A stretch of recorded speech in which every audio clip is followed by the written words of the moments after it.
দেশের রেস্তোরাঁ শিল্পকে টিকিয়ে রাখতে সরকারের কাছে 11 দফা দাবি জানিয়েছে বাংলাদেশ রেস্তোরাঁ মালিক সমিতি। দাবি বাস্তবায়ন না হলে রেস্তোরাঁ মালিক ও কর্মচারীরা আন্দোলনে নামবেন বলে হুঁশিয়ারি দিয়েছেন সংগঠনের নেতারা।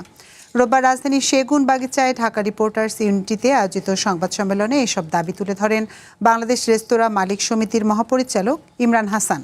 তিনি বলেন, করোনা মহামারী, রাজনৈতিক অস্থিরতা, জ্বালানি সংকট এবং দ্রব্যমূল্যের ঊর্ধ্বগতিতে দেশের রেস্তোরাঁ শিল্প গভীর সংকটে পড়েছে। সংগঠনের দাবি, একটি রেস্তোরাঁ চালু করতে 10 থেকে 12টি অনুমোদন নিতে হয়, যা সময় সাপেক্ষ এবং হয়রানির কারণ। তাই দ্রুত ওয়ান স্টপ সার্ভিস চালুর আহ্বান জানানো হয়। সংগঠনটির তথ্য অনুযায়ী দেশের রেস্তোরাঁ খাতে সরকারি ও পরোক্ষভাবে প্রায় 30 লাখ মানুষ কাজ করেন, আর প্রায় 2 কোটি মানুষের জীবিকা এই শিল্পের সঙ্গে জড়িত।